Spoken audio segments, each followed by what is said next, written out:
السلام علیکم ناظرین۔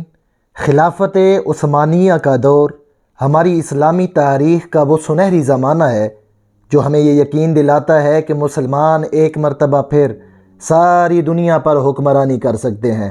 ڈرامہ سیریل ارطغرل غازی کی پاکستان میں ریکارڈ توڑ مقبولیت کے بعد خلافت عثمانیہ کے بارے میں لوگوں کی دلچسپی بہت بڑھ گئی ہے، لہٰذا ہم ایک سیریز شروع کرنے جا رہے ہیں جس میں ہم باری باری خلافت عثمانیہ کے تمام سلاطین کے بارے میں لوگوں کو آگاہ کریں گے۔ پیش خدمت ہے اس سیریز کا پہلا حصہ جو ارطغرل غازی جو کہ سلطنت عثمانیہ کے بانی عثمان کے والد کے بارے میں ہے۔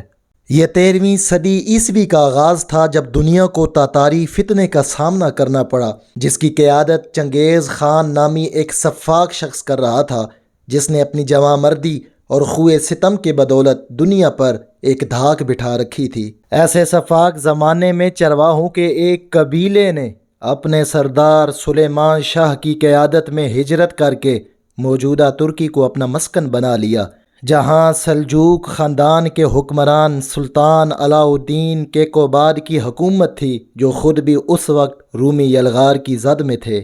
سلطان علاء الدین نے انہیں غریب الوطن خیال کرتے ہوئے رہنے کے لیے ایک جاگیر بخش دی، لیکن وہ یہ نہیں جانتے تھے کہ قدرت نے ایک جنگجو حریف ان کی صورت میں ان کو دے دیا ہے۔ ارطغرل غازی کی پیدائش 1188 عیسوی میں ہوئی اور وفات قریباً 1280 عیسوی میں ہوئی۔ آپ کے 3 بیٹے تھے جن میں سے عثمان نے 1291 یعنی اپنے والد کی وفات کے قریباً 10 سال بعد سلطنت قائم کی، اور ارطغرل کے اسی بیٹے عثمان کے نام سے ہی سلطنت کا نام سلطنت عثمانیہ رکھا گیا۔ ارطغرل غازی کا تعلق قائی قبیلے سے تھا۔ کتب تواریخ میں ملتا ہے کہ جب آپ اپنے تقریباً 400 جنگجو کے ساتھ اناطولیہ جا رہے تھے تو وہاں انہوں نے دیکھا کہ 2 فوجیں لڑ رہی ہیں، ایک فوج جیت کے قریب تھی اور دوسری شکست کے قریب تھی۔ ارطغرل نے شکست خوردہ فوج کا ساتھ دیا کیونکہ وہ کمزوروں کی مدد کرنا فرض خیال کرتے تھے، تو نتیجہ یہ ہوا کہ جیتی ہوئی فوج ہار گئی اور جو ہار رہی تھی وہ جیت گئی۔ ارطغرل نے جس فوج کا ساتھ دیا وہ سلجوق کی فوج تھی اور جو مد مقابل تھے وہ منگول تھے۔